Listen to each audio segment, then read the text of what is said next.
I have been searching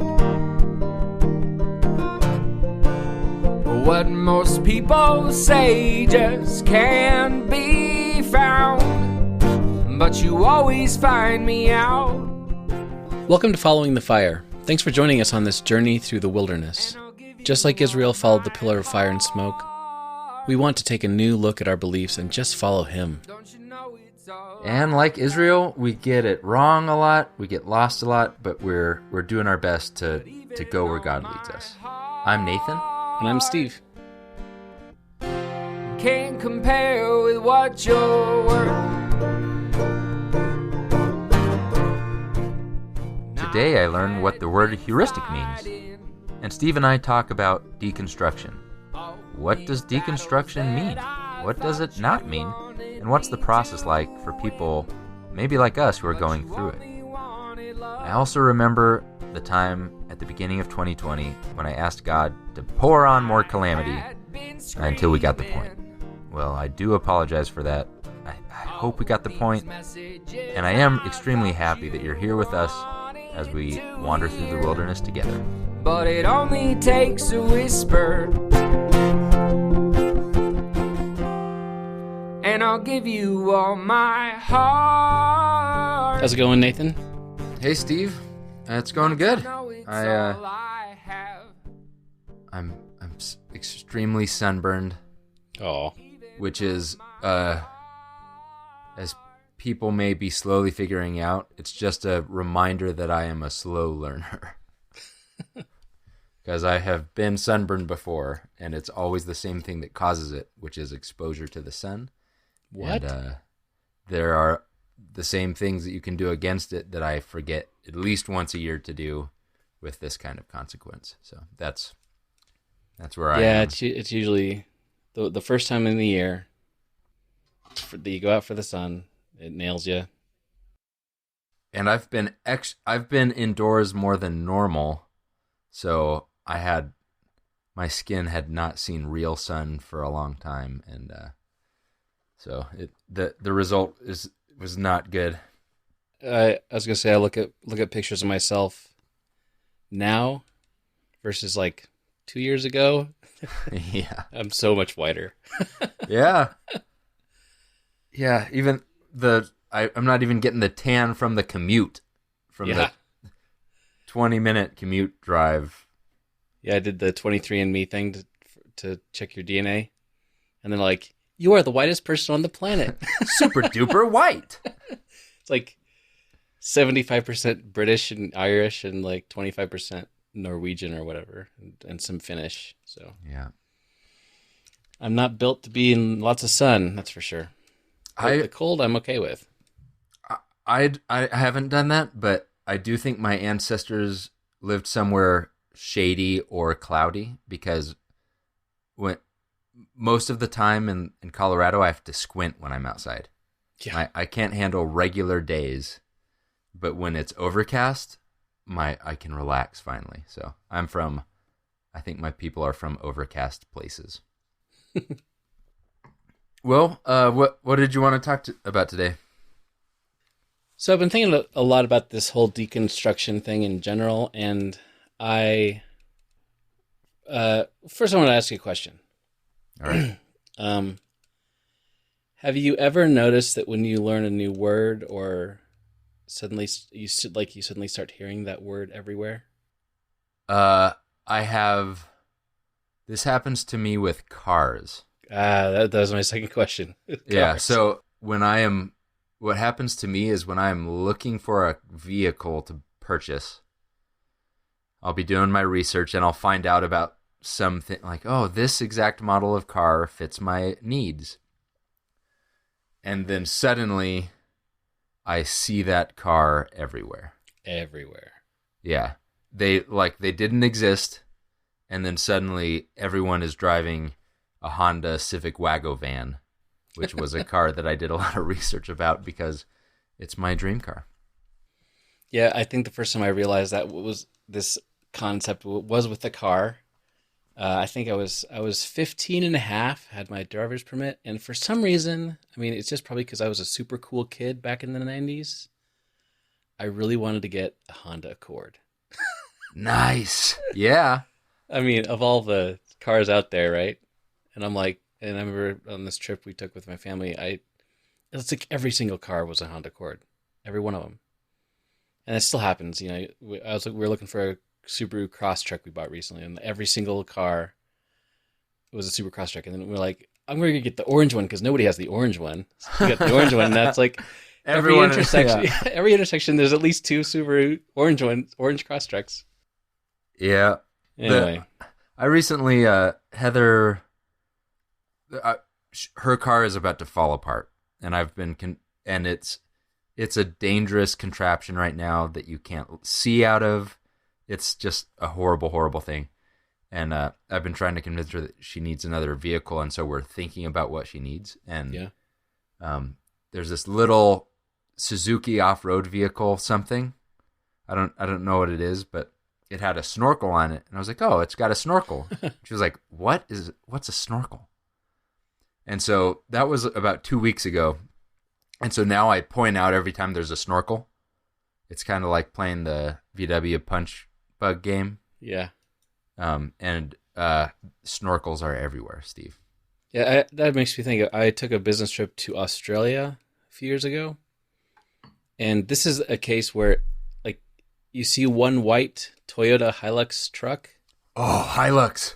And you like every single car you see is a white Toyota Hilux truck, and it's like, oh wait, that's because they are. Like, yeah, we went to some like small little towns in the outback. On the eastern side of Australia, and literally every single car was a white Hilux truck with a snorkel, because the rainy season comes and they got to go across rivers and stuff, and it was insane. They're cool trucks though. That's not because you're noticing it. That's survival of the fittest. Right. And whatever the other trucks that were being driven are buried or rusted or something, and the Hiluxes made it through. And they said that one of the reasons that everybody drives them is that like that's the only parts that the stores carry. So if you want to fix your car ever, you buy a Hilux. Wow, that's funny. But anyway, the term for this is the Baader-Meinhof phenomenon. What? And or sometimes, if you want to be less nerdy, you call it the frequency illusion. Okay. It's one of these, cognitive biases that people have. And it's just this phenomenon that when something is top of mind, you notice it more. And it's not like we were saying, it's not actually, unless it's a Hilux in Australia, it's not actually there more. It's just that you see it more because you're thinking about it. And I don't know if that's what's going on with me and the faith deconstruction stuff or not. Or maybe it's the availability heuristic. Okay, now I don't know that one either, so you gotta explain that one. It's kind of similar. It's like the tendency to use or think that information that comes to mind quickly is the correct thing because it's more available to you. That information is more available. Okay. So a heuristic is just like a shortcut to something. So I'm not sure if it's that or the confirmation bias, which is sort of similar again. That's like the tendency to focus on or give greater weight to things that fit with our existing beliefs. That seems like it's the same thing as the frequency. Kind of is. It's like my idea of what truth is now includes Honda Civics. Or my idea of what truth is these ideas I already have. So then it's all the brain trying, really, really wanting the world to be understandable and fit a pattern. That's a good way to put it because we want things to fit patterns so badly. And our brains will go out of their way to make things fit for us, whether they fit or not. Right, yeah. And the confirmation bias is honestly something that, like, side note, that is what screws us up so much in life. Because we want to, it's comforting to hear that what you believe is the right thing. And so if I believe that the earth is flat and I'm only listening to, it's easier for me to only listen to people who agree with that. And so then I go walk away thinking everybody in the world thinks the earth is flat. But that's only because that's the only people you're hearing, because you're confirming your bias. Right. I do that with coffee because there are about 100 coffee studies every year. And I just wait until it says coffee is good for you. Like something, right. whatever. Drinking coffee is good for you. Excellent. Absolutely. Yeah. Just what I wanted to hear. And it reminds me of this thing that Jesus said all the time, which was, whoever has ears to hear, let them hear. Mm-hmm. And I think that a lot of these things tend to get in our way of having ears to hear, because what we want to do is just, like, we have ears to filter, and it's very hard to be open to having ears to. I know that's we're now fully in a tangent, but it's difficult. 100%. Yeah, it's difficult to be in that position where your own mind isn't playing a trick on you, getting you ready to interpret something in the way you want. But yeah, and I even catch myself doing that sometimes. Like, I will, if I'm not careful, I'll catch myself actively avoiding hearing something that's going to disagree with what I already believe. Mm-hmm. Like a news story will come on about how somebody that I think is horrible has done something good, and I'm like, change the channel real quick. Yeah, who needs that? I don't want to think about that person being a good person. It's easier if I just think about them being a horrible person, because then I don't have to change my mind. Yeah. So, and actually, that I didn't even think about that, but that fits into a lot of this deconstruction stuff very, very nicely. But back to the frequency illusion thingy. I don't know what's going on with if it's actually that there are more people who seem to be going through this struggle lately, or not. And it's one of those, it's impossible to completely disentangle yourself from all your preconceived notions, but at least maybe it's just people in the churches of Christ. But once again, that's the people I interact with a lot. So, but I don't think so. I mean, we just like the Following the Fire Twitter account. You just posted something about that article from Beth Moore, right? And which was fantastic, by the way. But she recently left the Southern Baptist Convention for reasons, and so there seems to be a lot of people in the Christian sphere anyway who are doing a lot of this rethinking and this deconstruction stuff. Does it seem to be more lately for you, or just me? Definitely yes. But again, it's so hard for me to know if it's me, or if it's the world. So I've had this problem where it feels different. The world feels different. So am I different, or is the world different, or did I change and the world changed also? Right. And I think, I don't know the answer, but I do think that if we were talking about where is something going on in people rethinking their Christianity or rethinking their relationship to other Christians or to their home congregations, I think that there's got to be something going on in the U.S., in America. Yeah. And then if we ask, it's happening in America, and who is it happening to? I do think it's a minority of people. I don't think there's a wave of something in the oxygen that has caused people to re-examine their faith, but I do think that there's a small population that is all going through something at the same time. Yeah, I think that, I mean, it's something that has always been happening on some level to people all the time, because people are always coming up against new information or situations or whatever that makes them kind of rethink their faith or what they thought before. But so what I want to do is to kind of talk through kind of what deconstruction is and myths around it and what it's not, and then maybe what's going on. Yeah. And why people go through this and maybe what's going on right now. All right.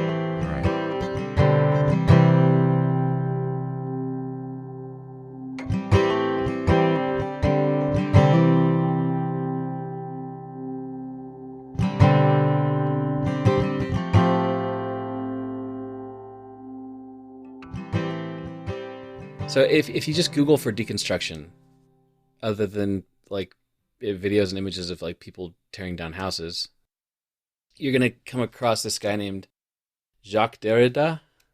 I think I pronounced that right. I know it's French. You tell me. I don't even know what you were going for, but you got the Jacques part right. Anyway, Jacques Derrida, whatever. So he's a philosopher, and his philosophy of deconstruction is actually, it refers to an approach to understanding relationship between text and meaning, and pulling those things apart, which is not what we're talking about. Yeah, that's like English major, deep stuff. Yeah. All right. And it's not what we're talking about. It's something philosophy, meaning of life, whatever. But that's not what this faith deconstruction stuff is about. At a high level, the term deconstruction and deconstructing faith has been used over the past several years, decade or so, to refer to. So at a high level, it refers to people just kind of, maybe you would say, questioning their faith, but it's what we've been talking about this entire podcast, is about rethinking things that you thought you knew, that you thought you were sure about, right? For whatever reason, whether you grew up that way or you just never really thought it through before or whatever. And when I came across this website, the deconstructionnetwork.com, and the guy on there, I think he's a researcher. His name is Phil Drysdale, and he's got a lot of really good info on deconstruction from the Christian perspective. And he talked about there are 3 markers of what he considers someone who is deconstructing. So the first one is that someone questions their faith tradition and finds it unable to answer the questions they're asking. And it's usually questioning some seriously core things about that faith tradition, whatever it happens to be. And I like the way he put it. He said, questions that if you ask them to your minister or pastor or elder, they would be concerned. I like that. The kinds of questions that you have a feeling that you probably shouldn't ask at church. Right. Like threatening questions. Like, I came up with this question, but I'm not sure it's okay that I even have the question. Right. Yeah. And like the question, like if I went up to the elders at church and said, I'm not sure that Jesus is the Son of God. Right. They're like, whoa. Back up. What are you doing teaching classes, right? Right. Things like that. So it usually starts with somebody who has, for a variety of reasons, which we'll get to later, starts questioning faith, and the answers that they're getting back aren't aligning with what they've learned in the past, or they're not satisfactory. They don't actually answer the question. Yeah, exactly. Sometimes there are some hard questions. In Christianity, there are some hard questions that if you went into the hallmark section of Christianity, the answer that you would get is just not just like, thank you for trying, but that did not answer the question. I love that, the hallmark section of Christianity. Yeah. I mean, just be happier. Like the easy answer, just trust God. Yeah. Or have more faith. Have more faith. Right. Yeah. So that's the first thing. Yeah. The second thing is that because of them asking and getting unsatisfactory answers, they now feel the need to change some of their core beliefs. Because the core beliefs that they are questioning aren't holding up under scrutiny for whatever reason. This is where in the Disney Pixar movie, one of your marble core memories has to change. Have you ever seen that movie? Oh, it changes color? It changes color, yeah. Oh. I mean, it's a little bit sad, and then you get rid of a little core part of you, and you have to fill it with something else. So that reaction to that core belief could be as drastic as going full atheist. Like we talked about it a couple episodes ago with talking about the scripture stuff. And you made the really good point that if you have not thought through some of this stuff before and you bring up some hard questions, it might be just enough of a pin to pop your balloon of faith. Sure. Yeah. And that could happen. I mean, if you are questioning some hard things and you can't get an answer, that may, in an extreme case, it's going to lead someone to possibly just leave God altogether. But maybe it's not that drastic. Maybe it's just like the random example I said before, someone maybe believing that Jesus was not also God, but everything else is kind of the same. Or maybe it's just something as innocuous as different concepts of the Holy Spirit indwelling, or different like theories of atonement or whatever. So it doesn't have to be a massive, massive change. Yeah, that change has to happen, but it may either feel like a complete away with everything because I just can't even, it's not tenable at all, or it could be shifting, just feel as small as shifting around a little bit. Yep. And, continuing. And it's not a completely linear thing either. Some people who go through this rethinking of stuff toss it all out and start from scratch and like build it up from nothing. And some people kind of pick one thing at a time and they go back and forth, right. That kind of thing. Part of that also is that these subsequent new beliefs are in opposition to their past involvement in that particular faith group. That's the one. I was wondering if there's going to be one that had to do with your relationships or your community. Yeah. And feeling now that I have adjusted and changed my marble, it's hard for me to stay in the same relationships or in the same community. Yeah, because now you're the only blue marble in a sea of green ones or whatever. Yeah. And it just doesn't fit. And so it leads people to go elsewhere sometimes. Not always. And the third marker of people going through deconstruction is that once they have these questions unanswered and then they change their mind about core beliefs, then they typically, from then on, have a reduced certainty about their beliefs in general. And a lot of people, when they hear that first, it sounds like a bad thing. Because, I mean, who wants to be uncertain about stuff? I mean, especially growing up in a church like we did, you standing on the rock, right? And I will not be shaken. Like the parable of the man building a house on a rock versus building a house on sand. Right. And so this is not saying that your house is now built on sand, because I think it's a good thing to be a little uncertain. You've lost the illusion of certainty. Right. That's a really good way to put it. You've lost because certainty. First of all, I want to say I am a hypochondriac, so I can go on WebMD and look at symptoms. But I want to say you just described 3 things, and I think I have that. I think I have what you're describing. So yeah. But I think moving from absolute certainty to the next thing, it's actually a problem when you move from certainty, then change all of your beliefs, and then you're equally as certain of your new beliefs. Yep.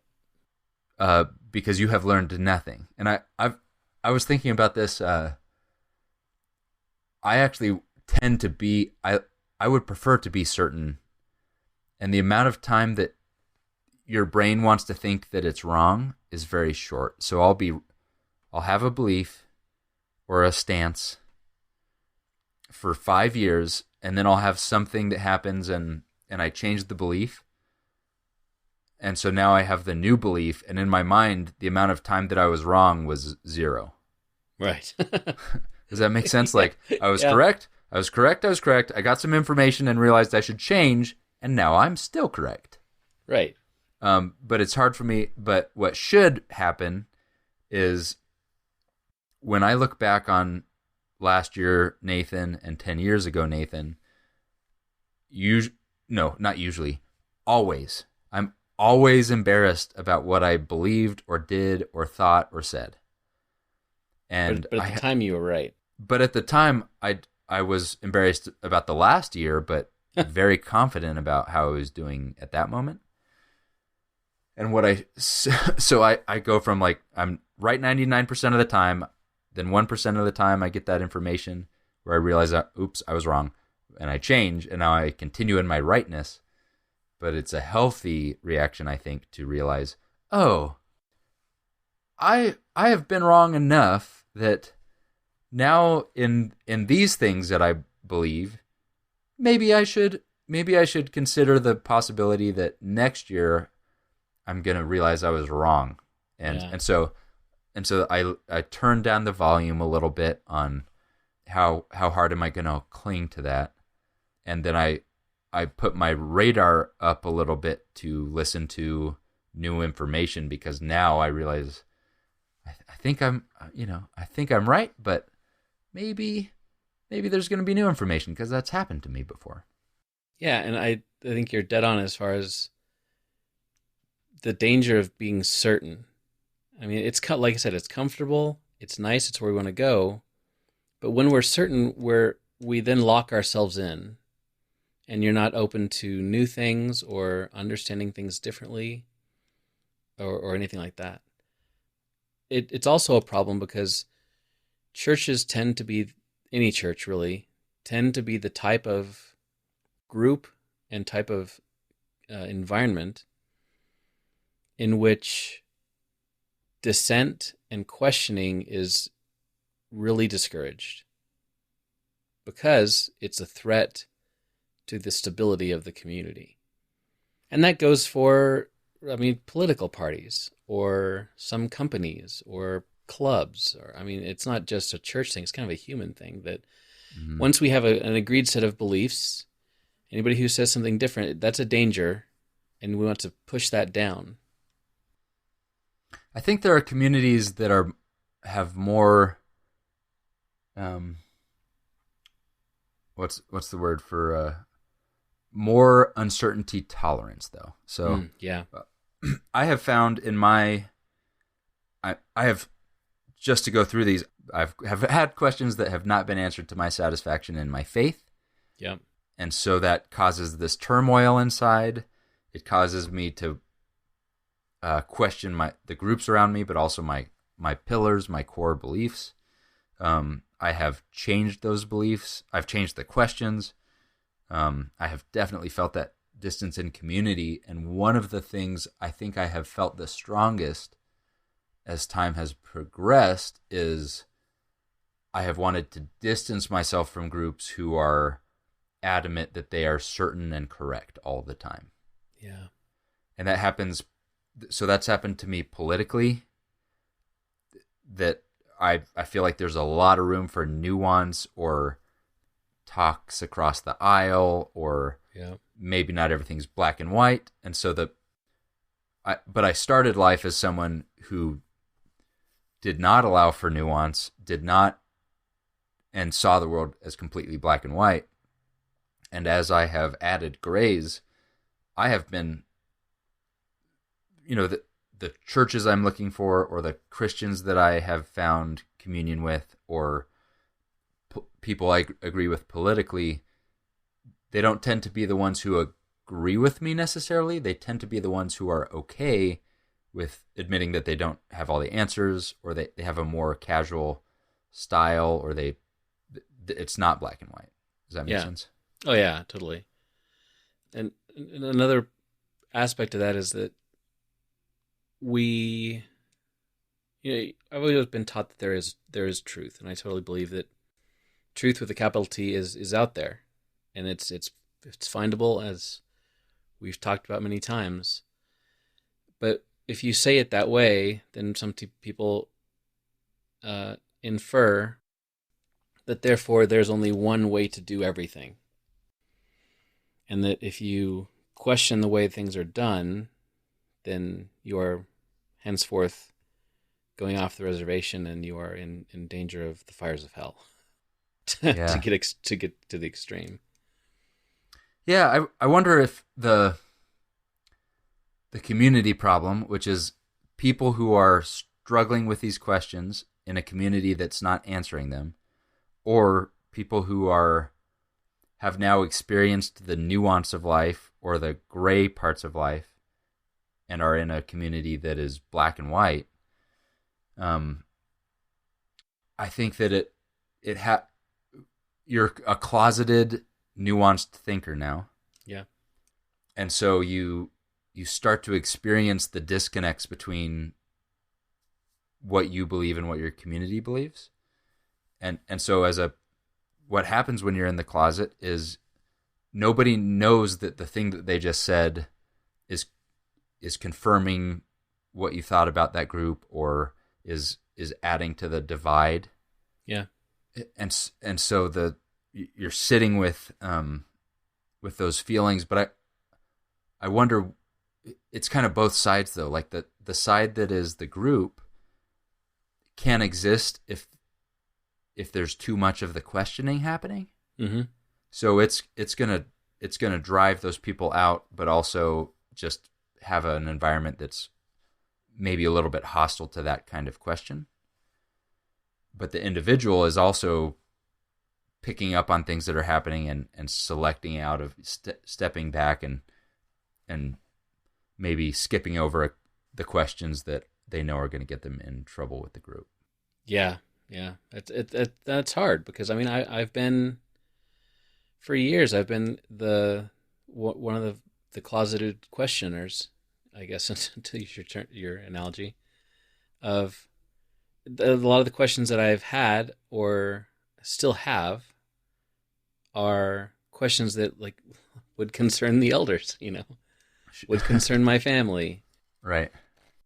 And so I really identify with these three markers of a deconstructing person, because I've questioned some. I've had some questions, and I can't be answered, and I'm changing some of my beliefs, and in a lot of ways, the church that I grew up in is not clicking with that anymore. So now I gotta figure out, what do I do about that?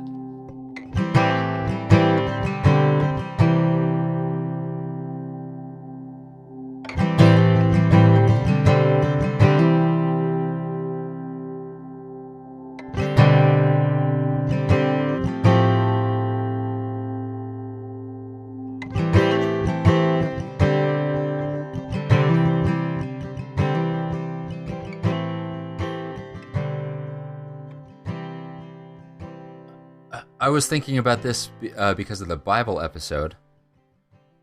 Because what you mentioned was you ran across this 10 years ago. And so it's not even that the question can't be answered, it was that the question shouldn't be asked. And you knew that, and so you kind of dealt with it on your own. Yeah. Instead of this faith community being a place where you dive in with that kind of thing. And I think that the reason that you didn't bring that up is the same reason why at the family reunion you don't ask what happened to Uncle Steve, with his wife or something. Yeah. There are these topics that somehow we've all picked up on the fact that you don't talk about them. Right. And so then when another thing happens to, cousin Jeff, I accidentally used names of people that I know, but I didn't mean to. No offense. I'm not implying anything to a Steve or a Jeff. All what do they say in books? All resemblance to characters. Purely coincidental. Yeah, purely coincidental. Anyways, when it happens to the next person, you don't even have to ask. You just know you don't talk about it anymore. Yeah. And new Christians get into trouble because they walk into a congregation and they don't know all the rules for what you're allowed to say or not say, or wear or not wear, or talk about or not talk about. But then they learn it very quickly because we, as social animals that we are very good at picking up on the invisible rules of a culture, of a group. Yeah. And they're strong. They're extremely strong. I have lots of stories about this because I tend to be a fish going upstream, or a black sheep type of person who tries to push a little bit against those things. And even as someone who is naturally inclined to, when I'm in a community and everyone's pointing the same direction, I just want to go the other direction just inherently. Just because. Yeah. So it's it can be a good thing, but it's not inherent. It's not all a good thing. But even in that, there are limits, and I've been reduced to tears because of unspoken societal pressure things that have happened to me. Like I remember once I was in chapel in college, which is kind of like being in church, and you stand up and sit down, and there's songs, and there are things that you do or don't do, and everyone was standing, and then somebody forgot to say, "Everybody be seated." And so a group of 2,000 people were standing up for a song. And then a speaker came, which is clearly the time when you sit down. So a trickle of people started to sit down, but they had not been asked to sit down. And then a few more people sat down, and then a few more people sat down. And I was noticing this because I like to study how people work. Yeah. And I was just kind of interested in, interesting. We didn't get the command to sit down. So what's happening now are people are sitting down faster and faster because suddenly the majority has taken over. And so I just kind of wanted to see what would happen. And so then there were maybe 20 people standing out of 2,000. And then there were maybe 10, and then 5. And then 1, and it was me. Of course it was. Because I was like, nobody told me to sit excuse down. me, but nobody has told us to sit down. We have been instructed to stand. But so that's when I started tearing up because of how strong the even as what I am is called disagreeable. That's the name for that. The character trait, which is that you're agreeable, which means that you really want people you want to fit in and you want people to like you, or you're disagreeable and you do things like, well, I'm going to stand anyways. I don't care what anyone thinks. They didn't tell us to sit down. So even as the most disagreeable person out of 2,000 people, I was sweating. I was bright red. I'm bright red now because of sunburn, but I was bright red then because of social pressure. And then I sat down because I felt like a jerk because now there was somebody trying to speak and I was causing a distraction. So anyways, that's a story about how when I learned how strong social unspoken pressure can be. Yeah. And when you add things onto that, like multi-generational family bonds, and it's religious, you have just turned up the pressure so much. Yeah. Yeah, that makes me think of a story. Shortly after college, I was a youth minister in Nakoma Park, Oklahoma, which is a tiny little like blip of a town east of Oklahoma City. Okay. And it was a small church, maybe 150 people. Maybe that's too big. Anyway, small church. And it's one of these churches that they've had the same order of worship for the past 50 years. And you put it get the cardboard numbers and you put the song numbers up on the wall. Yeah. Before church. Yeah. And I led singing there quite often. And I remember one time it was like after like 2 songs and everybody stood up for the prayer before the lesson or something. I forget exactly when it was. But I decided not to have everybody stand up quite yet. And this one old dude, everybody called him Brother Spicer. I didn't say stand up, but Brother Spicer stood up and he looked around everybody and he's like, motioned his hands up in the air. He's like, come on, come on. Everybody's like, okay. And I'm like, I guess we're standing up. It was hilarious. He's like, that this shall not pass. You know, we are standing up because that's what we've stood up for 50 years at this time during the worship service. Right, and he knew the pattern. So it's in his cells now. It's not a conscious thought. It's muscle memory. Right, he may have just stood up accidentally and then realized he was the only one standing up. Yeah, I've done things where I was helping out with a small Oklahoma church, not meaning to pick on Oklahoma. We just both happened. Yeah, we just both happened to be in Oklahoma. But I was at Wilshire. Okay. And I think that I was leading a song, and I realized, so my tempo of the song was not the tempo they were used to singing the song. And so it was just an experience of, I think what I did was like, I sung the fast version of the song, and the congregation was like, no, Brother Nathan, we're gonna drag you back down to where it's supposed to be. And it got to the natural funeral funeral march. Yeah. That they wanted to sing it at. And that's like it's almost like a pile of ants. Like ants and bees fascinate me, and they have a mind that is outside of each individual thing, hive mind. And people are like that, especially close-knit groups like that. And so it can even be like nobody's meaning to do anything. We're just all used to this, this pattern. It's a very interesting phenomenon. Yeah, so all that to say, deconstructing is not an easy thing to start doing, which kind of leads me into partly what it's not. And these I stole these again from Phil Drysdale. He had a video talking about 10 myths of deconstruction.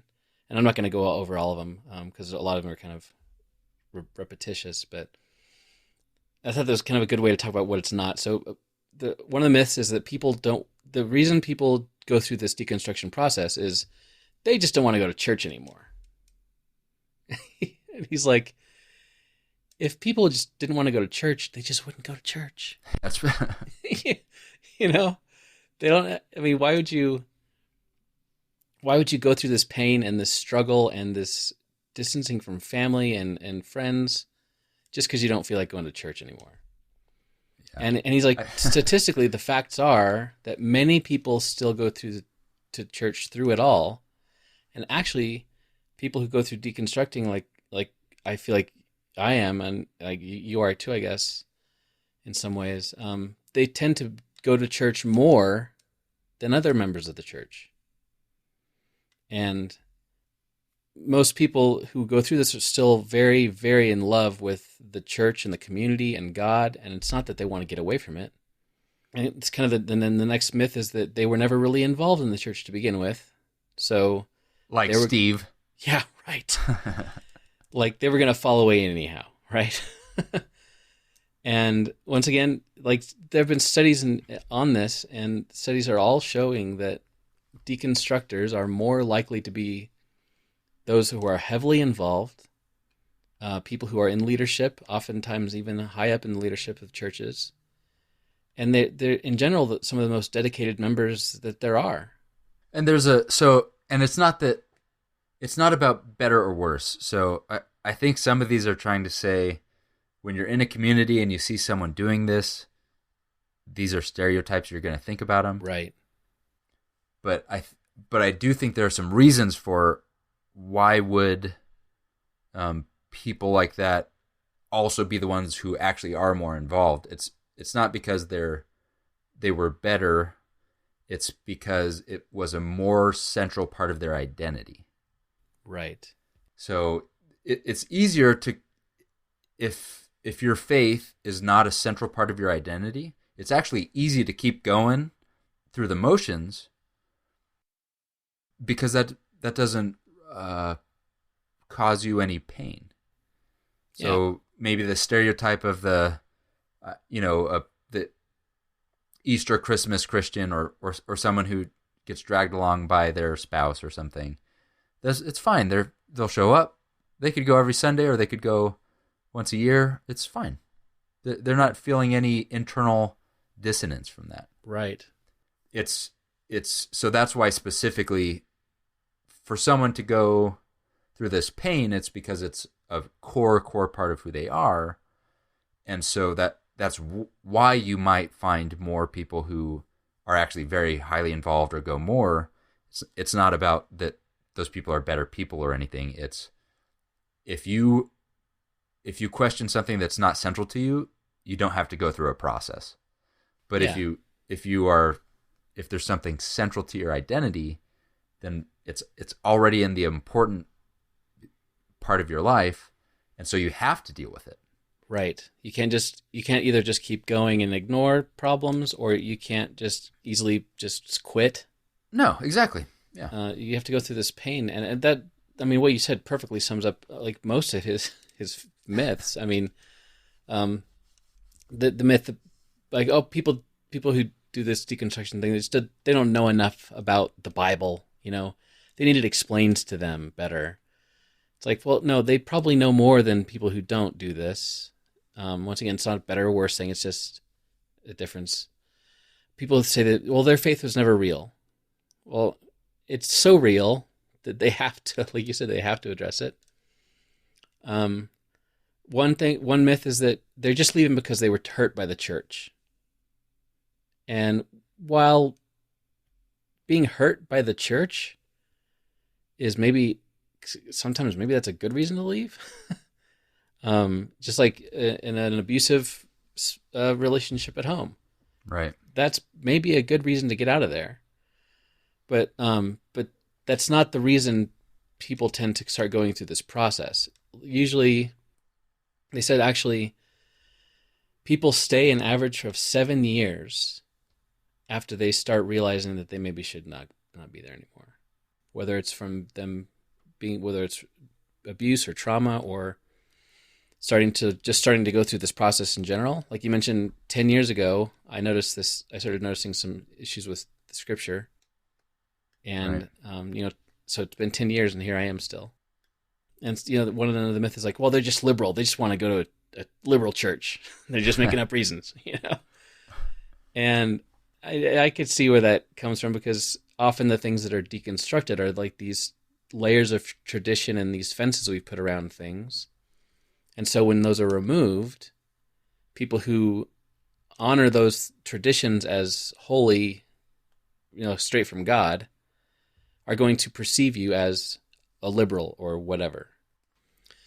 So, I mean, those are just some of the myths. But what it's not is it's not an excuse, is what it kind of comes down to.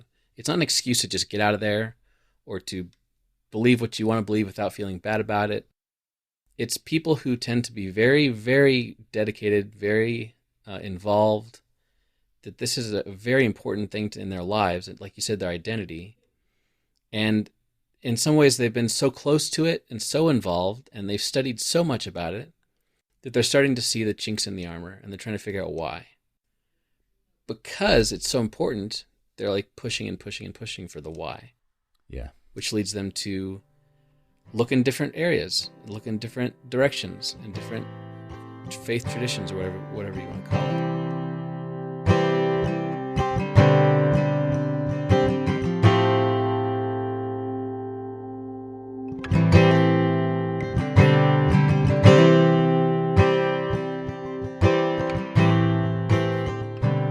But in general, I think that deconstruction is a super healthy thing. I'm sure that a lot of people who think it's scary and dangerous. But I mean, in general, I think that rethinking stuff in general is a good idea. Not just with faith issues, but in all of your life, really. And I think it's it's a natural part of growing up, not just faith deconstruction, but I think that we think it's normal for children who are now transitioning to adults to go through a process like this. Yeah. Where they are, and we use terms like, when it comes to faith, we'll say making it your own faith. Yep. Instead of your parents' faith, now you're making it your own. But that process is this. It is an examining, and you're either building from scratch or replacing the pillar that you were borrowing from your parents. Yeah. With the same thing, or with a slightly different thing, or a completely different thing altogether. And so this probably happens in lots of different ways throughout life, but we associate it most with 20-year-olds or so. Mm-hmm. That's when just it's natural for you to do this for everything. Right. It's common when kids go to college, for example. Yeah, and it partially maybe because of distance. There's distance there physically, so your community may or may not be as strongly influencing your formation for a while, but you're also encountering those questions. I think the biggest thing is 20-year-olds now are encountering the big questions that are big questions for a reason, which is that they are difficult to answer, or maybe they don't have a clear answer, or they don't have a good answer, or no answer. And so 20-year-olds do this, and we call it maturity and growth. But it's also that's when people are gonna that's when people are converted, or when they leave or lose their faith too. Yeah, you're right. There are some. Anytime you start rethinking things or looking at a different place, there's the danger of that person going that other direction or leaving entirely. But there's also not doing it. There's a danger, in my opinion, an equal danger of atrophy, and just doing something it becomes meaningless because it's never become part of your heart. There's an excellent podcast episode by Brene Brown. It's her podcast, Daring to Lead. I think it's only on Spotify. I'll put a link in the show notes for it.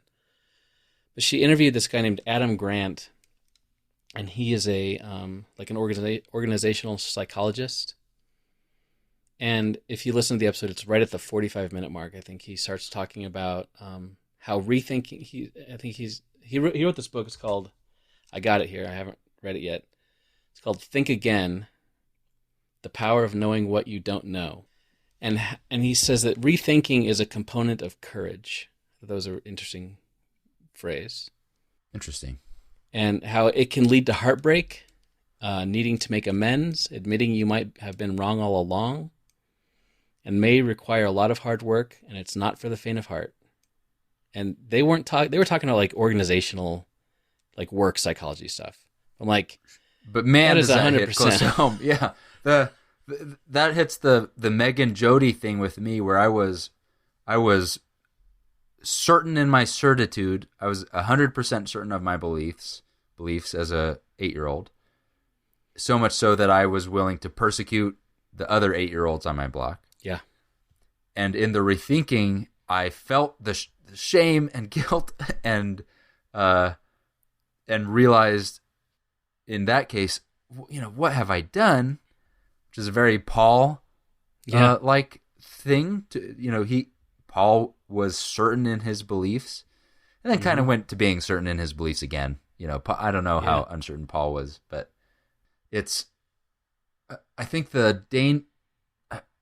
I'm hearing someone say, if there's even a little risk that someone would be led astray, that someone would be lost, then is it worth diving into?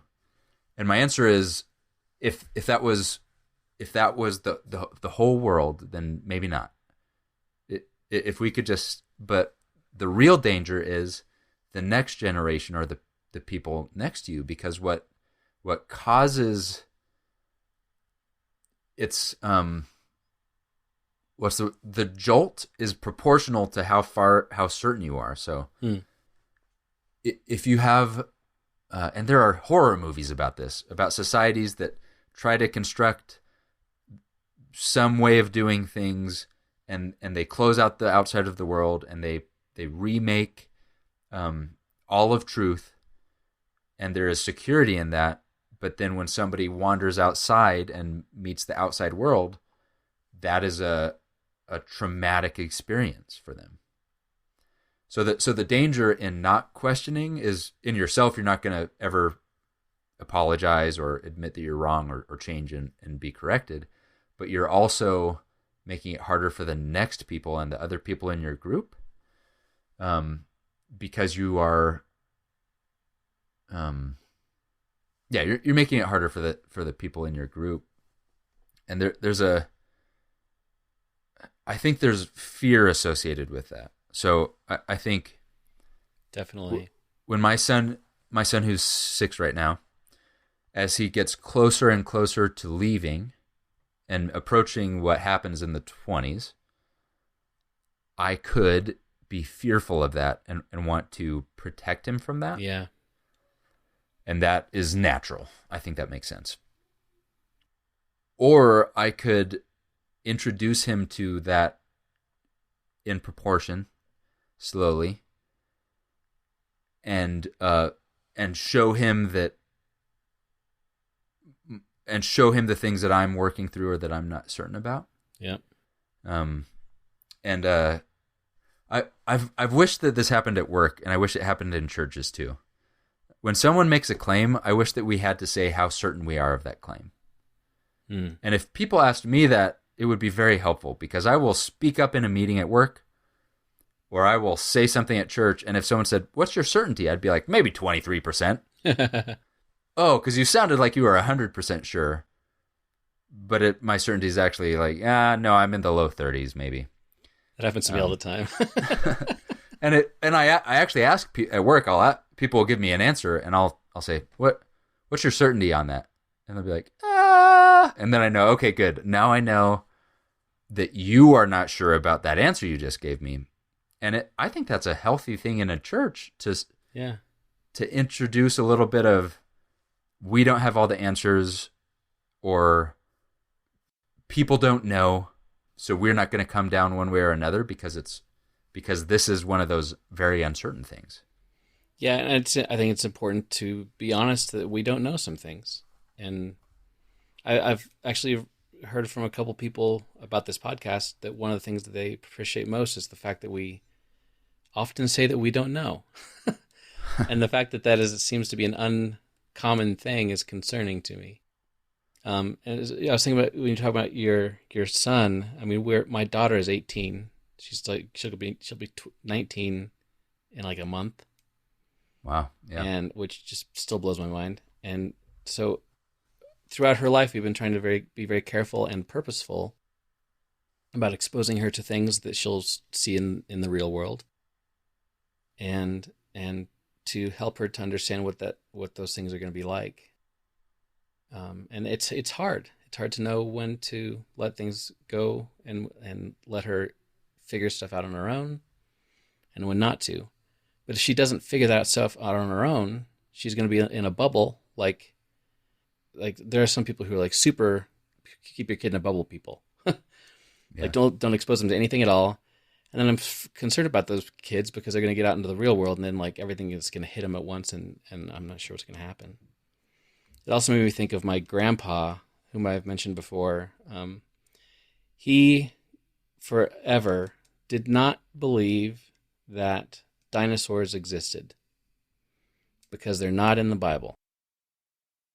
And my mom told me, I think I was there, but I was too young to remember. They took a trip out to Dinosaur National Monument in Colorado, in western Colorado.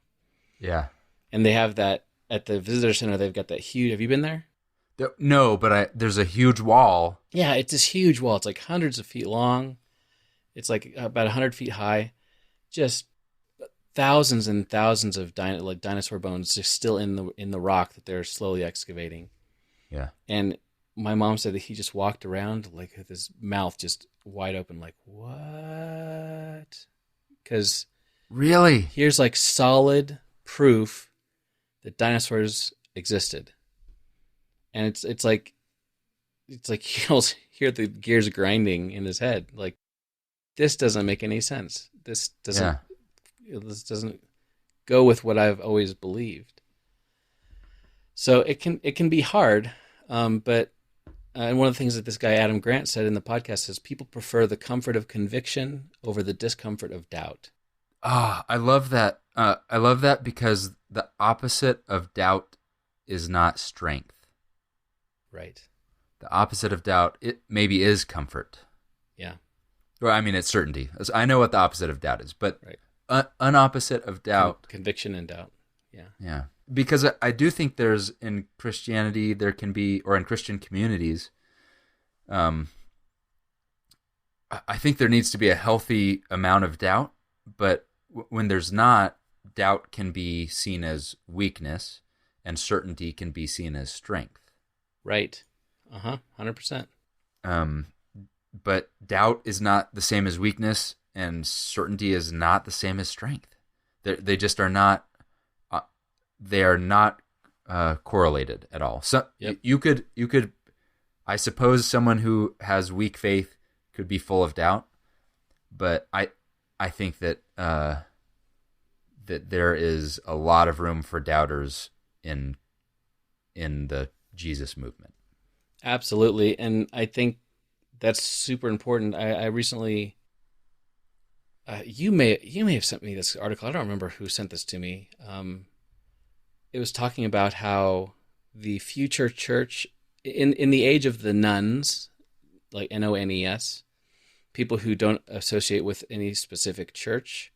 Okay. In the age of the nones, the doubting church may be the last hope that we have, or something like that. The church that welcomes doubt is so important. Because, by the way, the world has not protected itself. The world is not in a bubble. The questions are out there and the problems are out there. Mm-hmm. And so I feel like doubt minimizing only works if you want Christianity to spread biologically. Oh, that's good. Yeah. If you want your kids you're a Christian and your kids were born into your family and you want them to be Christian, you could try to just, you could homeschool them, and you can make sure that they don't interact with movies or shows or friends or places, so that they can go through life with as little doubt as possible, and it will preserve their faith maybe. But you can't convert somebody from, an agnostic or atheist or a nun by removing their doubts, because they're there. It's too late. Yeah, the doubts are there. I call that evangelization by procreation. Yeah, and it's really common, to be honest. And it should be, if we had listened to Paul, which I'm glad we didn't, there would be no procreation. Right. And it would all be seeking the people who have the doubts, right? Right. But the more, this reminds me of, for some reason I want to say it's, there's an economist, a French, it's like Picardy, I'm looking it up. Thomas Piketty talked about lots of ideas, but one idea was about when people who have money and people who are renters basically are out of proportion, your society is going to start to go upside down. So when everybody is renting from a small percentage of landowners who have all the capital, you are creating a situation where there's going to be a lot of civil strife, because eventually it's so out of balance that the renters just have to keep renting indefinitely. They can't afford to save up, and there's never going to be a healthy proportion of people who just can live on their own and don't have to give their money to the rich people already. Anyways, when all the Christians in your church were born into a church, and there are very few people who converted, you are on the path in a couple of generations from turning something that was a faith of a religion following Christ into a culture and a society. Yeah. And eventually, and it doesn't take very long, your culture is going to be the main point, not Jesus. Yeah. And so you have to watch yourself, because you're eventually, not only are you trying to remove doubt to keep your culture going, but sometimes you accidentally remove Jesus, or some parts of your culture that just happen to be there because you're all French or you're all American Southerners. Well, an extreme example of that would be like Amish. Yeah, right. I mean, and I know that Amish people, I met quite a few when I was doing a youth ministry internship in Indiana. I mean, Amish people are very, very religious, God-loving, Christ-following people, so they would not say that it's not about Jesus, but at least to the outside world, it seems so much more about the culture than about Christ. And you don't convert to that kind of a life.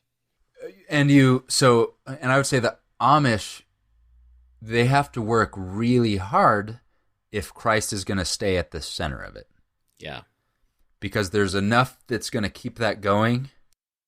So I would say, I feel like that my limited experience, that there are Amish communities that have done a pretty good job of keeping a Christ-like attitude.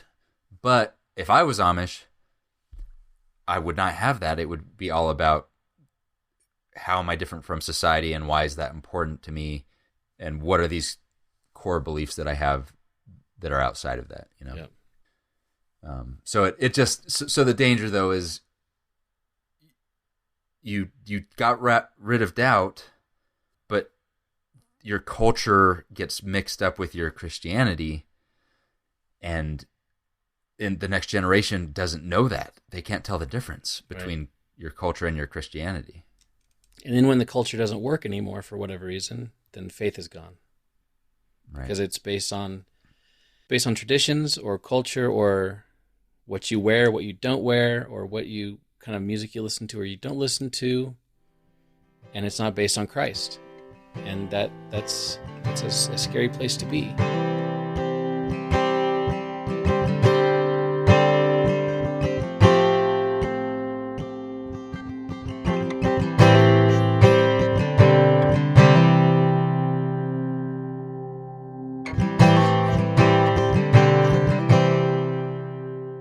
So I want to talk about why people go through deconstruction, and why there seem to be so many right now.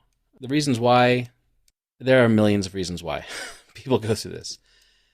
Generally, from what I've been able to find, it kind of breaks it down into theological questions.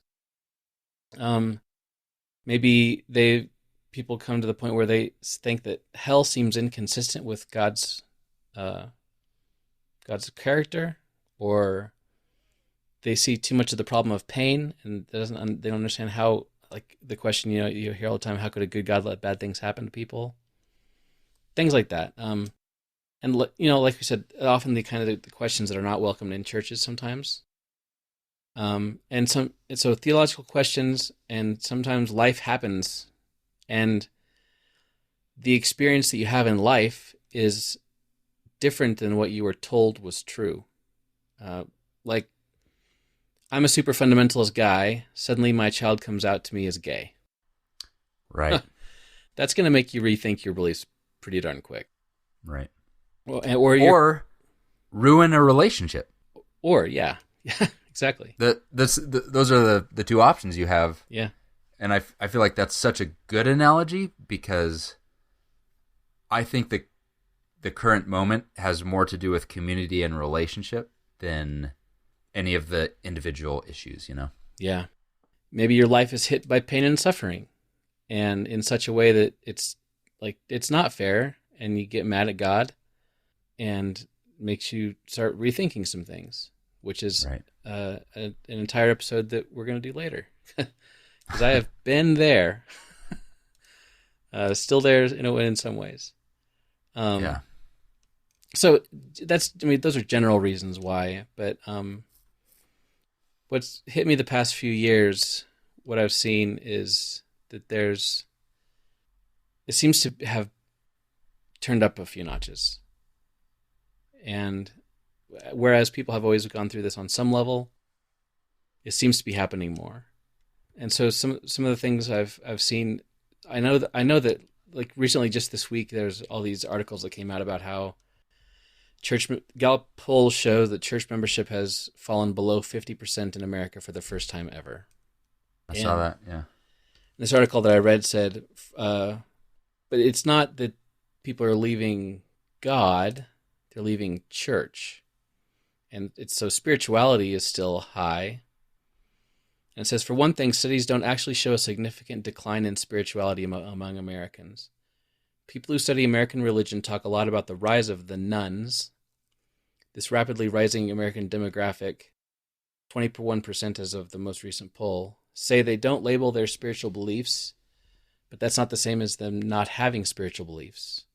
Most of them do. They just don't necessarily trust historical institutions like church to guide them through their spiritual journeys. So just because they're not church members doesn't mean they consider themselves secular, atheist, or agnostic. Right. So part of it is people are kind of pulling back from church, which kind of makes me wonder, why are people leaving church? Oh.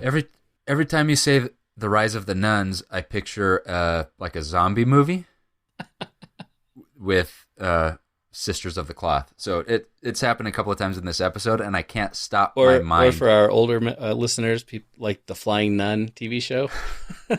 Right? Yeah. I don't know if you ever saw that. Attack of the Nuns. Right. The Year of the Nuns. It's like Planet of the Apes is basically what I'm picturing, only with nuns. I think I wrote down 3 things that happened to me that also happened to every other American. So, okay. One, I don't even want to say it because we don't have to anymore. To reveal my personal positions, I'm very happy about. That is Trump. Yeah. Trump is a force that happened, or maybe a symptom of something in this country that impacted us all in quite a few ways. And oh yeah, maybe I'll just, the main one being they call it like the temperature of the discourse, the tone, or the heat of civil discourse, maybe moving from the Lincoln Douglas debates to some future point, from civil to less civil. What it is now. What it is now. And, I don't know if Trump is to blame for that or if we are to blame for Trump, right? So right. I don't. But that happened to all of us as Americans. And unfortunately, for Christians or non-Christians, Trump wrapped himself up in an American flag and holding a Bible and tied himself to that movement, and the movement did not reject that. Embraced it. And embraced that. So that is a thing that Christians and non-Christians all witnessed at the same time, and has been formative to us. What non-Christians think about who is Jesus, but also what Christians are thinking about other Christians and our communities. Who are we? What are we for? Yeah. When 80% of evangelicals vote for Trump twice in a row, and that made me that hurt. It's hard because I have learned, we just addressed this. I have learned that I am not right all the time, and so as I've gotten older, I have tried to hold my beliefs as less certain. Mm-hmm. And then when I encounter somebody who sees the same event and sees it completely different, my natural reaction to that is now that want to understand it, and I can almost always learn from it and then see that person's perspective. And I just so Trump has been a phenomenon that I have been unable to do that. Yeah, I'm with you. And it's I can't even picture. I am somebody who I was on the debate team, which is where you are good at arguing both sides of a issue. You don't get to pick what side you're on in debate. You just prepare for both. There's the topic, you prepare for both, and you're good at both. And so you have to be able to see the logic or the reasons for both sides, and that's something I think about myself that I can do. Mm-hmm. Even things that I feel strongly about, I can see why someone would think the opposite. But the one, I guess it's not one thing, but Trump has been this thing that I want so badly to understand in a way that is a reasonable explanation. Why did 80% of the people who are sitting in a pew next to me listening to the Sermon on the Mount, why did they not see these events and react the same as me? And I can't tell if this is one of those times when I just am blind and I'm having trouble empathizing, or I'm just correct and it just turns out sometimes things are right and wrong, you know? I'm going to go with your correct. Yeah, I think but here's that, to go back to our questioning faiths and changing core beliefs. What I would like to do in any times there's an issue that I'm right on, and then there's another stance of people who are wrong about it. I want to dismiss them as either unintelligent or immoral. So either in the IQ quadrant or in the decency quadrant. If someone disagrees with me, I want to say, well, they must either be stupid or evil. They must be evil. Thank you. Stupid or evil. But I am confronted by these pesky, intelligent, and moral people who went through the same 2016 through 2020 that I did, and who I know are intelligent because I work with them or because I know who they are, and I know that they're moral, and they have seen the events differently, and I just my brain doesn't know what to do with that. I am 100% with you on that. I mean, we could. So yeah, go on about that. This isn't the Trump episode. No, but that's one of the things I had down as far as why this seems to be happening so much lately, and I do think that Trump has been a catalyst for Trump and the things he brought with him, that he popularized. Like you said, symptom or not, when he took charge, he made lots of things okay. He made white supremacy okay. He made sexism okay. Lots of stuff, and in some ways maybe just said the thing we were all thinking, the thing that we would wink, So right. So in that instance, for me, it's not white supremacy or whatever, but it's explicitly stating that we are having a culture war. It's the Christians versus the communists, and we're gonna beat them. It's more us versus or them. There are things that you would hear, that the country's going to hell in a handbasket. Yeah. We're letting these people in the military, or the decline of the family, and things that are being whispered in pews by a small portion of people.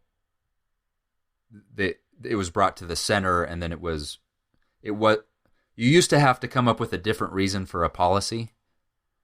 that played better on TV, that was more political. Mm-hmm. Isn't it funny that we have an adjective that is political, which means that you make it decent for people, Yeah. right? Being political is that you Politically correct. try to... Politically correct is actually otherwise known as being nice. Yeah, it's being nice, and it's I'm trying to be political, which means I consider everyone in the room and make sure that I'm not going to offend someone. Right. We need that's a word that means something else now, and that's not a Trump phenomenon. That's not new. Well, the issue with Trump is that not that he existed, but that he tied himself to Christianity, but it's that Christianity grabbed onto that and held on tight. So people who in Christianity, and I'm not talking about outsiders because we're talking about deconstruction here. People within the Christian sphere saw that and saw the dissonance and the cognitive dissonance there, and saw the people around them, like you said, the pews next to them, supporting this kind of behavior. They're like, hold on, if this church is wholesale, apparently accepting this guy and what he stands for, which is clearly wrong, what else is wrong? So it's kind of a trigger. Like, now I'm going to start paying a little more attention. So it's kind of the dedication thing. And so these people who are super dedicated, on average, not everybody, obviously, super dedicated and involved, saw this dissonance and started like questioning everything else around them. There's a pretty sizable population in America of people who they're not Jesus Christians anymore, but they are culture America Christians, but they stopped going to church and they haven't gone to church for 20 years. Well, they'll check the box if it's a question asked. Yeah, if someone says, are you a Christian? They'll say, dang, darn tootin', and everyone else should be too, and it was founded on Christianity, right? So right. So that portion of the cultural, they were biological Christians 3 generations ago, and then they confused their culture and their Christianity, and it just became their identity, fused with some America stuff. Yep. Those people went for Trump in droves. But then when you go to a congregation and the people who are there, what happened was dedicated Christians on both sides of the pew witnessed all these things together, and it was a catalyst to start looking at each other. And at least for me, it was, man, I'm seeing this play out, and it's clear to me. I don't care too much about who people support politically. Yeah, but I do care a lot about what is Jesus and what is following Jesus, and the cultural Christians who didn't have very much Jesus. It feels like, man, I'm nervous here because I'm trying not to paint with too broad a brush, because I honestly don't understand the devout Christians who really are trying and really want to be followers, and also they don't even see. Not only do they not see what I'm talking about when I say Trump, yeah, but they can't. They're screaming at the monitor because they can't. They don't understand how I could see Trump as evil, right? Or Trumpism. I don't even care about Trump. But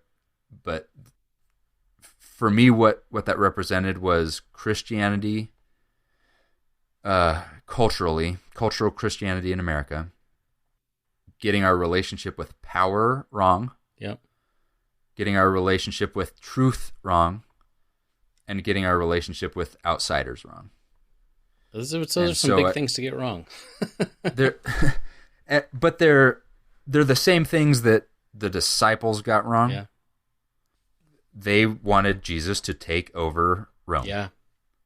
They all got the power thing wrong. Oh yeah. And they didn't get it. They didn't get it even until after the resurrection. They were like, the insurrection failed, and now we're sitting in this room just waiting to be arrested. Yeah. Right. They got it wrong too, but Jesus was reminding them, no, my kingdom doesn't work that way, and my power is when you give up power and when you serve people and you elevate people up. And so when I look at the first century Christians, or not even the first century, the first decade Christians, it makes sense to me that they got it wrong. But then they wrote it all down for us, and then we get to look at that. And so it's just hard for me to miss. We have now the benefit of the story. Yeah. We know that they were wrong when they said that, but we want it so bad. We want, and I'm saying we, meaning American Christians, American evangelical Christians, we want to be back in that seat of power. In schools, we want them to teach or not teach what we say. Right. In what's happening in the culture around us, maybe we're on top at some point, or we imagine that we were, and we want to get back in the power part of it. Yeah. So it's I guess it's 2,000 years old, the problem. And truth, you said earlier, truth with a capital T exists and is discoverable. And I think one thing that was solid in my life, especially in my political life, was that as a conservative Republican, with my catalyst, my introduction into politics was the Bill Clinton impeachment trial. Mm-hmm. What was a clear thing to me was that the moral characteristics of leaders mattered, whether it was your coach in Little League or the President of the United States. Yep. And I kept on believing that, and my tribe stopped believing that in slowly, but then looking at the polling, my tribe made a 180 in 2016. Yeah, and that's, I think, the pain point is that everything was going one direction. I have the exact same path as you, basically, as far as being, like, I was super Republican, super conservative, all on the, it's kind of like, I feel like Paul talking about how he was like the Pharisee of Pharisees, Yeah, yeah. But I mean, that was me. But I didn't, but it was also not what it is now. I started conservative, and now I don't even have a name for what I am because they took the name for what I am. Yeah. I'm a conservative evangelical. Right. But if you say that has totally different connotations.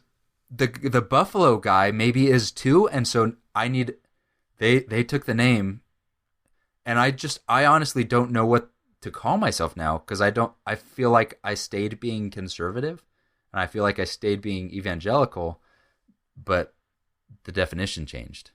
Right. And when that definition changed, that I think that for a lot of, all throughout Trump's presidency, I was very concerned and disheartened by my fellow Christians' support of him, not just because, like, for their own hearts and how sad that was to me, but what it said to non-Christians about the church. And I focused on that a lot, as far as, like, how, and I said this over and over, how Trump is giving Christ a black eye.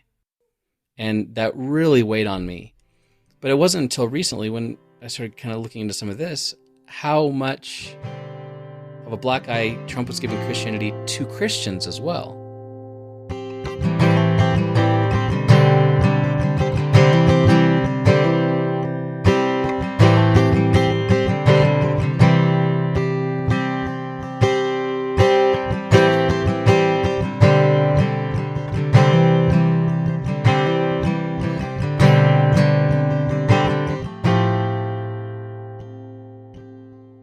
All the political stuff aside, what happened to me was that my big faith questions and my core beliefs changed when I was 20. Mm. And then maybe again when I was 30. Yeah. With pain or trauma, or just with being out on my own. Yeah. And what happened in 2020 to me wasn't that those questions were either all there or I didn't get any new questions, but I had been aware that I was sitting next to people in pews that maybe wouldn't have appreciated where I came on those things, but I had decided them 10 years ago, and I'm confident enough that I don't really care that much that the people next to me in a church don't believe that or believe something different. That's going to happen in a church, and it should happen in a church.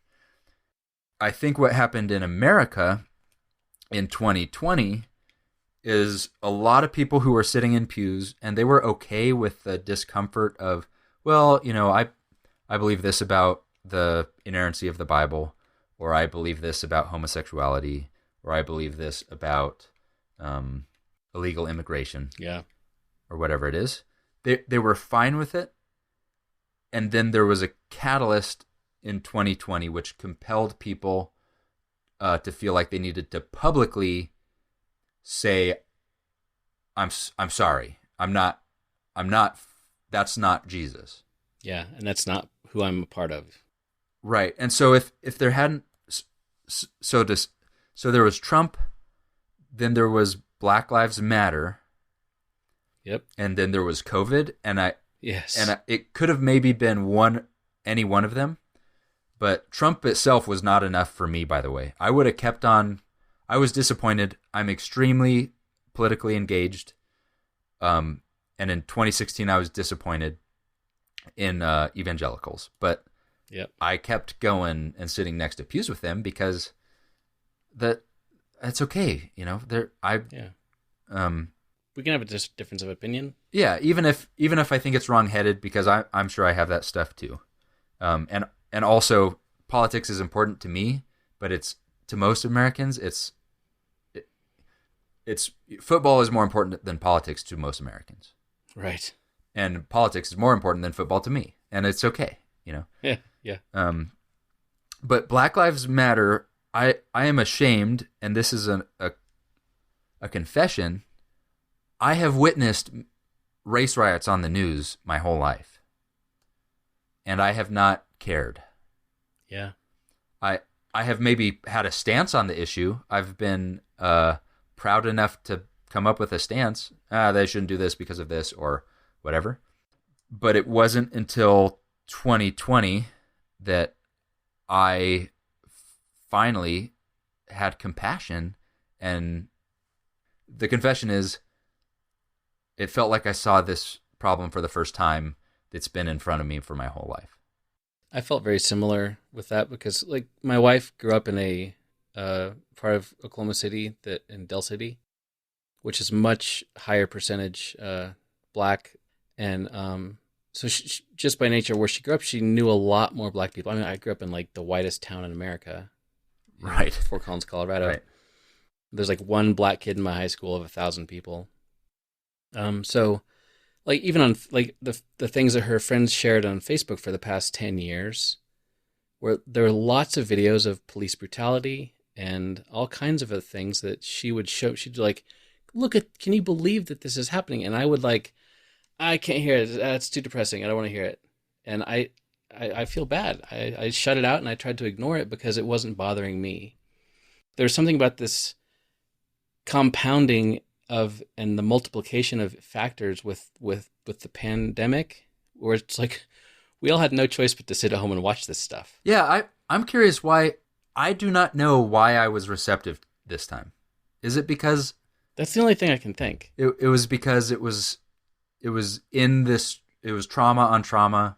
Yeah, we're all watching the news to see what the COVID numbers are and see what else stupid Trump said, and this comes up too. It was also a lot larger scale than it has been in the past recent years as well. And yeah, I'm just curious that because I did not feel like I don't know why I was open to it now, but I do have a feeling that just like that there was again a large portion of white Christianity that somehow also woke up to that at the same time as I did. Yeah. It's just interesting to me that, I'd believe that it's COVID, but I that again was so my eyes were opened to my brother, to my neighbor. Yeah. In a way that I couldn't put the scales back on, even though I'm living with this uncomfortable thing. It's like you've been the Levite walking by for years. Yeah, and I would have preferred not even seeing the guy in the ditch. And I would have preferred to continue, because now I have to do something, Yeah. But again, that was a thing where my community in the pews reacted, and by the way that I have reacted 100% of the time before that. Yeah. But suddenly I felt the wedge, I felt the distance in my community, and I also felt the need to speak up on behalf of my community, and so I did, and I started looking at my role, my church's role in the history of this. If it was just Trump, I would have been fine to continue. Yeah. But the Black Lives Matter movement suddenly gave me this reason to do something, and not just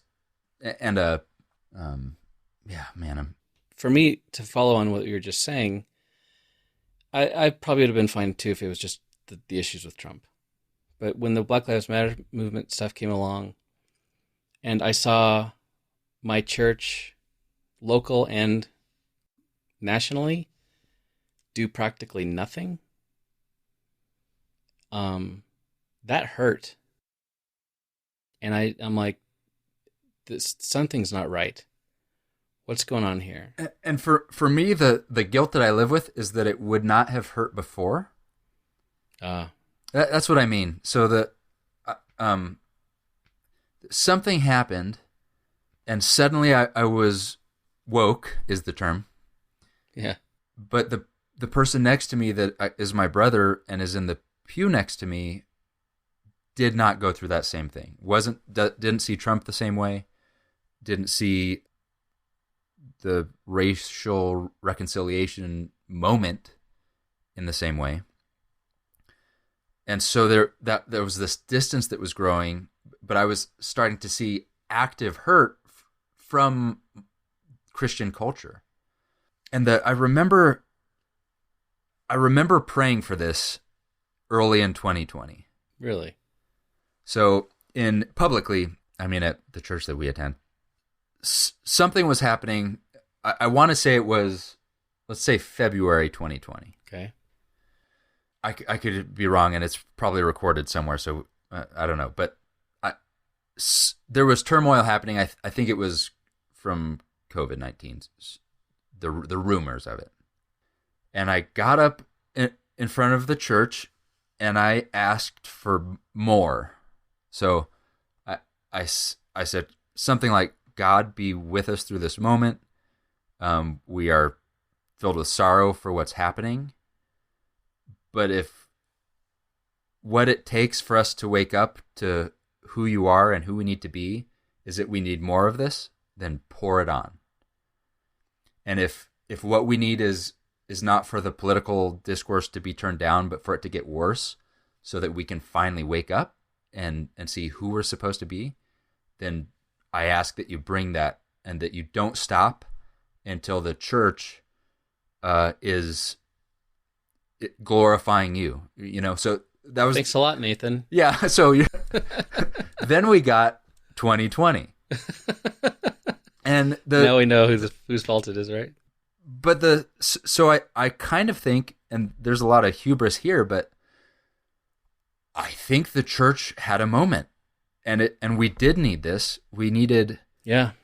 The coronavirus pandemic means it was everywhere. Right. And the Americans that they never go to church, but they're still consider them Christians, have a hard time picturing that there's an anywhere else other than America. But this trauma happened to the whole planet. And so we got to see, those of us who have friends who live abroad, we got to see what happens when the relationship between cultural Christianity and power and truth and the outsider is corrupted. Yeah. And so for a sadly for a small percentage, it was a waking up moment. It was the trauma that we needed to repent and to ask and to confess and to ask for forgiveness and to rethink what should we be doing with power and like elections or whatever our powers that we hold, or covering up scandals, that's a power issue. What should we do with truth, and how should we treat the outsider? And maybe I should be expanding who I think of in the kingdom as not just Americans or not just my tribe. And so the pain is that those of us who woke up were surrounded by people that disappointed us so much by continuing on as if nothing happened. It was such a huge opportunity for the church to be seen as what I think Christ intended it for it to be, which was a support for each other, a champion for the oppressed, a group that's going to help the world instead of harm it. I mean, like all the crap about masks and not believing the coronavirus is real and how central that was in the evangelical world. It is also was another catalyst for people wanting to rethink their connection to this group called Christians. Right. And it's happening thanks to social distancing. It's happening to little groups of people in congregations everywhere, but we've been finding each other because some of us are the only one in Tennessee, or the only one in their congregation, and it's such a lonely feeling. But a few lucky ones of us found each other so that we could not feel crazy. Yeah, and the social distancing, I think, is an aspect. It's kind of like the last aspect that I had down here as far as a compounder of the situation. Maybe not in a bad way, because I really think that there's a lot of good things. Because speaking for myself, I probably would have still kept going along with things had I not been forced to distance myself from the congregation and actually look at things. And when I did, I saw some things that concerned me and made me sad. And it gave me a chance to look more broadly about what's going on in the rest of the world spiritually. So I think that it's been a year of forced growth in a lot of ways for people, and forced self-reflection that we, especially in our quote-unquote fast-paced world, don't take the time to do very often. And we've just had a situation where, whether or not God brought it on, the church has had the opportunity in many ways to be self-reflective and to look at itself. And I think in a lot of ways, the church has failed. And I think that's one reason so many people in the church are rethinking what they've always believed. And I mean, where do we go from here? I mean, Bader-Meinhof phenomenon aside, I think that there are a lot of people who are going through this. And it's hard. It's not fun. But I feel that that's where we need to be. And I one of the reasons I wanted to talk about this for this episode was I want people to know that they're not alone. That they're not the only ones in Tennessee, like you said. Right. That are struggling with this and are trying their hardest to follow God through the wilderness. And, maybe sometimes things need deconstructed for a reason. And that reason may be that it's broken, or it's like cut the tumor out. I don't know. Feel free to edit any of this out, because I know we could talk about this for hours and hours and hours. But first thing I'll say, which I think speaks to what you said, which is that the most pain for me is thinking about my brother and sister in Christ. That I have gotten to a point of what feels like irreconcilable difference. Yeah. And I have, in my personal journey, I have always gone towards more and more acceptance of more and more different brothers and sisters, because I want to expand what is the answer to who is in the kingdom and who's on my side and who and all of those things. And so that it's such a difficult moment right now for me to figure out, what does it look like for me how should I think about the other side of the divide, and how do I love those people, and is it redeemable? Yeah. And I don't know the answer, but I have hope, but maybe it's not. Maybe there's a remnant that moves on. There was this prayer that I came across in the With God Daily Devotional. It's an email that Sky Jitani sends out. And so I'm giving so it's William Laud, who's from the 1500s, prayed this prayer, and he said, "Most gracious Father, we most humbly beseech you for your holy church. Fill it with all truth, and in all truth with all peace. Where it is corrupt, purge it. Where it is in error, direct it. Where anything is amiss, reform it. Where it is right, strengthen and confirm it. Where it is in need, furnish it. Where it is divided and torn apart, make up its breaches, O Holy One of Israel." That's good. And it spoke to me because of that moment. And I'm so glad you said, I want people out there to know they're not alone, but sometimes following Jesus is lonely. Yeah. For a while, but the church is out there, the followers are out there, and the nice thing is you can just look to the left and the right, and eventually you'll find someone who's going the same direction as you, because you're both following the same person. Yeah, and not only are they not alone, but I think that this is a good thing. Yes. I want to emphasize that. Here's another crazy thing I've prayed for before. My political beliefs are such that I like to say that Christianity is a weed. And what I mean is that Christianity does best when you're trying to stamp it out.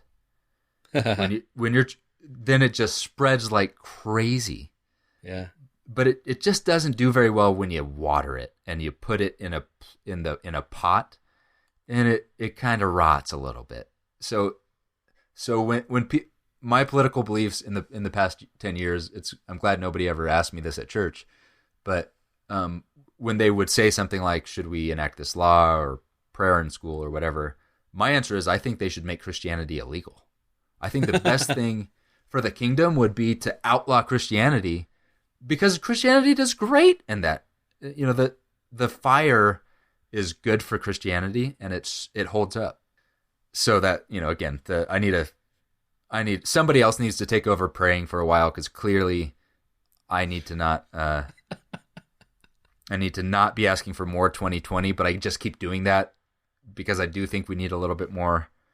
But bringing it back to Israel, this is not a new problem. Not at all. Israel was selected by God as the chosen people, and they were supposed to bless the rest of the world. Yep. But instead, they thought that the specialness was about who they were. And so most of Israel focused on their specialness, and they thought it was because of them, not because of God giving them a mission. Mm-hmm. And over, little portions, the Bible that we have is not the document of the majority of God's chosen people from, let's say, Abraham to Jesus. It's the document that was put together by the outsiders who survived through the majority opinion being completely opposed to what God was trying to do. It was the unpopular prophets who sometimes had bad news and sometimes said, hey, I don't think we've got it right.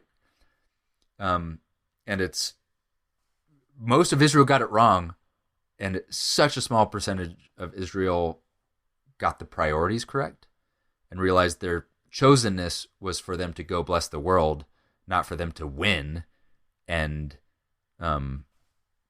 subjugate the world or be lifted up. It was for them to lift other people up. I think we're just reliving that. Yeah, absolutely. Well, I think we probably should wrap this up. I want to share one quote with you before we quit. It's from Sarah Bessey, her book Out of Sorts. Okay. Which I recommend. It's all about this process we're talking about.